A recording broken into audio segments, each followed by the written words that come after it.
민족중흥회 정재호 회장님 모시고 이 호국 보훈의 문제를 좀 생각해보는 시간 갖겠습니다. 회장님 어서 오십시오. 반갑습니다. 네, 건강하시죠? 덕분에. 우리 시청자들 자유우파 국민들께 총선 지고 나서 조금 좀 기운도 빠지고 했는데 한 말씀 해주세요. 뭐 성부의 세계에서는 성도 있고 패도 있는 법인데 너무 좌절할 필요는 없고요. 예. 그러나 한 가지 분명한 것은 네. 명예롭게 좌절해야 돼요. 지는데도 명예롭게 져야 되거든. 그런데 지난번에 총선의 경우는 성부의 본질이 상당히 왜곡된 그런 측면이 없지 않아 있다. 이것도 뭐 엉뚱한 소리 같지만은 깊이 성찰해 보면은 제 말에 동의해 주실 분도 들어 있을 법합니다만은 좀 더 명예롭게 싸워야 되는데 네. 너무 왜곡되고 뒤통수 치고 좀 깨끗한 선거가 되지 못한 그런 흠집이 뚜렷이 보이고 또 한편으로는 부정선거라는 소리가 목청이 그렇게 드높은데 네네. 거기에 대해서 정부 여당은 이런 방구가 없어요. 그것도 아주 부자연스러운 현상이라고 보는데 먼 훗날 역사에 맡긴다는 것은 그건 너무 핑계에 불과한 것이고 네. 국민의 목소리를 좀 더 뜨겁게 받아들이는 그런 열성적인 가슴을 활짝 여는 그런 모습을 보고 싶다는 것이 제 개인적인 소견입니다. 예. 예. 예, 오늘 6월 1일 그 의병의 날이기도 하고 호국 보훈이 시작되는 날이기도 합니다. 호국 보훈의 의미를 우리 회장님 어떻게 말씀해 주시겠습니까? 현충일의 그 현자는 드러낼 현이거든. 네. 드러낼 현을 앞세우는 까닭은 국민적인 충절을 바치자는 그런 의미입니다. 드러낸다는 것은. 그래서 그거는 법정 공휴일로 되어 있는데 흔히 일부에서는 국경일로 착각하는 경우가 있어요. 결코 국경일이 아닙니다. 네.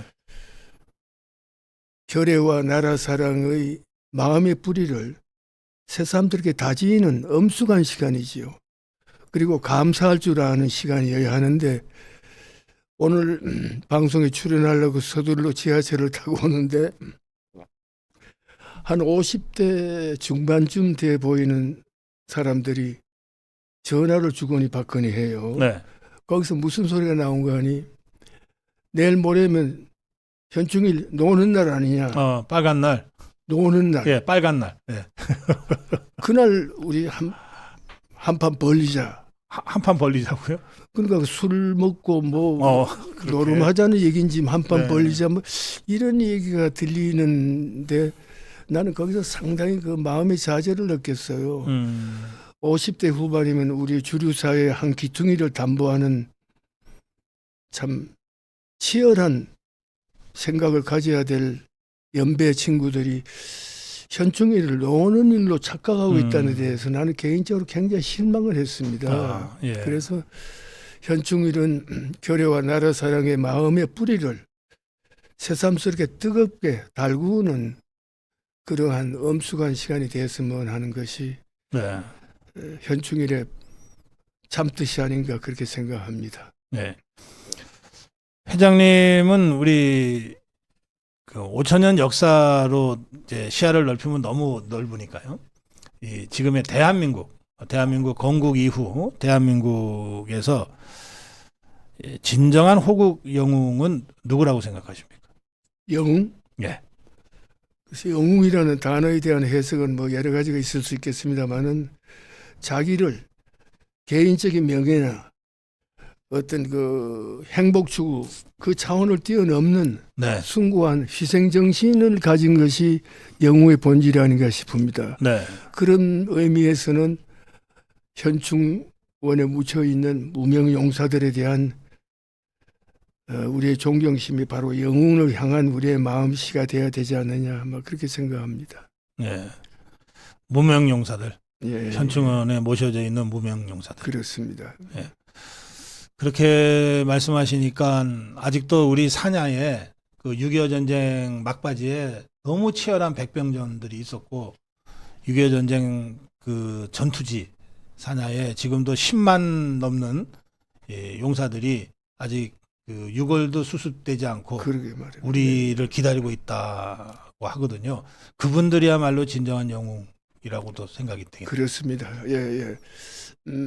그래서 나는 미국 사람 이 얘기를 끄집어낸다는 것이 순수에 맞지 않겠습니다만은 미국 사람들은 어떤 소규모 전쟁이든 큰 전쟁이든 병사들의 유골 네. 를 찾는데 몇십 년이 걸려도 끝내 찾아낸다는 그 집념을 가진 사람들이에요. 네. 그것이 영웅에 대한 국민적인 존경심을 상징적으로 표현하는 대목이라서 네. 나는 감동을 느끼고 있습니다마는 6.25 전쟁 때 아직도 북한 땅에 묻혀있는 유골이 숱하게 있는 걸로 알고 있습니다. 네. 물론 뭐 남북이 분단 상황이기 때문에 우리가 자유롭게 그 유골 발굴을 할 수는 없지만은 그래도 거기에 대한 우리 나름대로의 뜨거운 집념은 계속해서 살아 숨쉬어야지 그걸로 끝장을 낸다. 네. 끝이다. 이런 생각은 매우 비겁하지 않나. 또 호국 영연에 대한 도리도 아니라고 생각합니다. 네. 윤석열 정부 들어서 이 호국 보훈을 상당히 좀 강조하고 또 좀 실질적인 일들을 많이 했는데 그 과정에서 그동안 보훈처였던 것을 보훈부로 이제 승격하는 일도 있었습니다.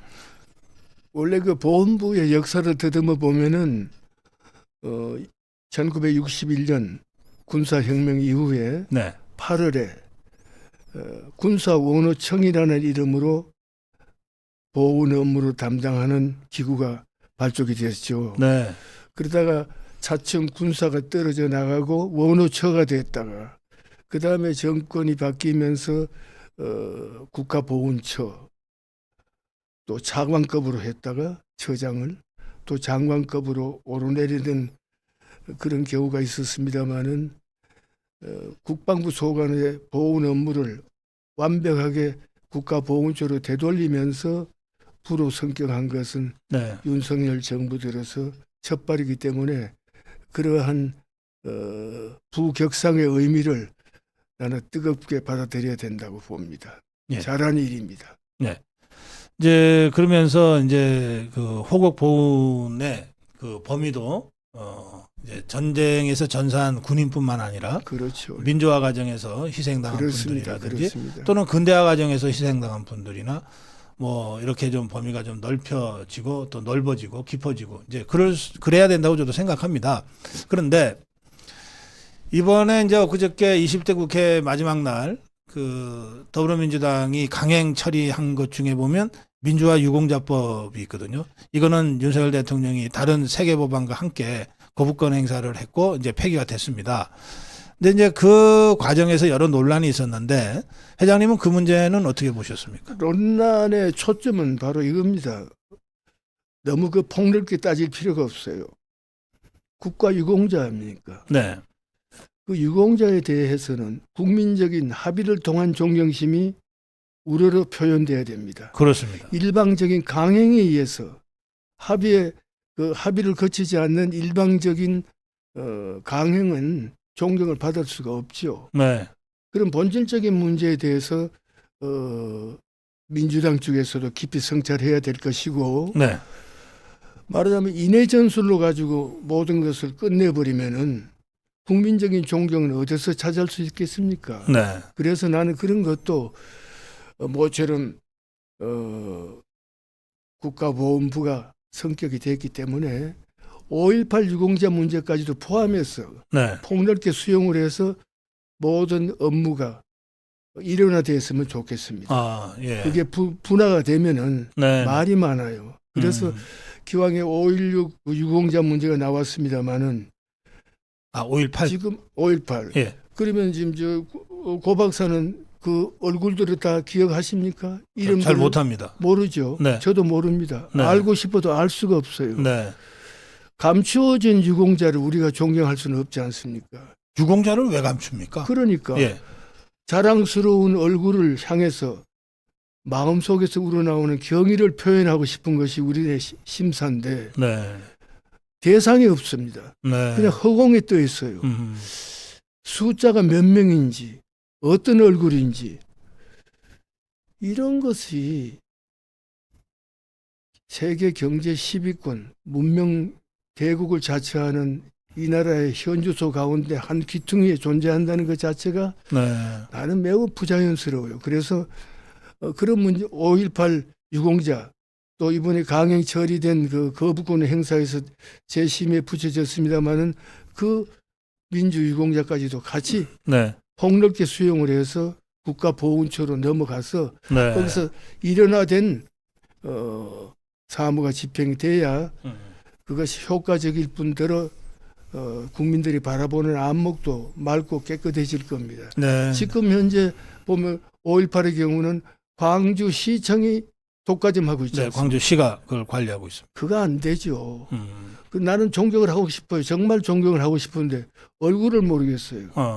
그리고 또 흔히 들리는 말로 가짜 유공자들이 그렇게 난무한다는 섞여 있다. 것은 예. 그거 유공자 욕비는 겁니다. 그러니까요. 예. 시정돼야지요. 이번 기회에 네. 아주 폭넓게 수용되고 재정리가 되는 것이 옳은 방향이라고 저는 확신합니다. 예, 모신 김에 짧게 그 한두 가지만 더 질문 드릴게요. 지금 시간이 별로 없는데요. 문재인의 그 회고록인가 뭐 좀 내용은 들으셨습니까? 그 어떻게 평가하십니까? 그렇습니다. 나는 그 제목을 딱 보면서 느낀 것은 네. 즉흥적으로 예. 변방에서 중심이 아니라 중심에서 변방이라고 뒤집어 생각을 아하. 해봤습니다. 예. 그 문재인 정권 5년 동안에 그 하나의 역사를 보면은 변방으로 쫓겨난 거 아닙니까? 네. 아니면 스스로 유배 같은지. 스스로. 예. 그리고 또 회고록의 그 본질이라는 것은 자기 성찰을 기반으로 해서 쏟아내는 진실한 언어가 감동을 주는 법인데 네. 자기 변명도 아니라 일방적인 얘기를 털어놓는 것은 회고록의 본질을 훼손하는 까닭이 됩니다. 그리고 네. 또 하나 제가 느낀 것은 김정은이에 대한 예. 평가 그거를 볼 때 이 양반 문재인 전 대통령의 내면 세계는 어떤 집착증이라 그럴까 내가 너무 과격한 표현을 쓰고 싶지 않습니다만 어떤 병적인 집착증 현상이 아닌가 싶은 것이 아주 인격적으로 착한 사람이요. 네. 예법을 아는 사람이고 남쪽을 향해서는 적대의식이 없다는 이렇게 포장을 하고 있는 데 대해서는 실망이 큽니다. 네. 그리고 그분은 잊혀지기를 바랬던 양반인데 잠시도 잊혀지면은 좀이 쑤셔서 목 던지는 사람 같아요. 그리고 또 그 회고록이라는 것이 이번에 보면은 네. 자기가 거느리고 있던 비서관을 통해 네. 문답 형식으로 되어 있어요. 맞아요. 네, 차관. 예. 지금은 현재는 예. 차관인데 네. 과거에 예. 그 청와대에 있을 때 비서관으로 거느리고 있었거든. 네. 그러니까 이런 너무 속된 표현이 대단히 죄송합니다만은 짜고 치는 고스톱 같은 이런 분위기가 물씬한다는 것은 예. 전직 대통령 저는 참 아이고 참. 알겠습니다. 그렇습니다. 마지막 질문 드릴게요. 어제 국민의힘 워크숍이 있었고요. 예, 윤석열 대통령 참석했고 그 분위기가 한 몸이 되자 대통령과 여당이. 근데 제가 아까 좀 열을 올리면서 정론이 좀 했습니다만은 이걸 보도하는 언론이 이걸 아직도 정신 못 차린 집단처럼 매도한 데 대해서 제가 비판을 한 건데요. 어떻게 보셨는지요? 108명 적은 숫자 아닙니다. 예. 그리고 국민의 총 투표 수를 보면은 큰 차이 없어요. 예. 여야 간에. 예. 다만 한 가지 분명한 것은 투혼의 열기가 성부를 좌우합니다. 그런 측면에서 볼 때 국민의힘은 도대체 그 양반들의 그 정신적인 현주소가 어디에 있는지 분간을 못 하겠어요. 살림이 좁으면 좁을수록 더 알뜰히해서 키워나가는 마음씨가 있어야 될 텐데 네. 주어진 108명이라는 숫자에 짓눌려 가지고 아무것도 할 수 없다는 그런 그 패배의식에 사로잡힌다는 것은 바람직하지 않고, 또 한 가지 이 기회에 말씀드리고 싶은 것은 국민의힘 내부에 비윤, 반모, 친윤 예. 이런 단어가 낱말이 활발히 거래되고 있지 않습니까? 네. 그게 말이 될 법한 얘기입니까? 대통령실과 국민의힘은 일사불란하게 같이 움직여야 됩니다. 물론 같이 움직이는 그 경지에 도달하는 과정에 있어서 길목에서는 많은 토론이 있을 법하고 있어야 되지만은 그것이 마치 적대적 구도처럼 이렇게 돼 나간다는 것은 네. 자기 패배를 강요하는 길목이 돼 버려요. 그래서 나는 보다 진솔하게 네. 대통령실과 국민의힘이 자주 만나고 소통을 부드럽게 하고 그 소통을 기반으로 해가지고 투혼을 달구는데 한 몫을 다해야 된다. 네.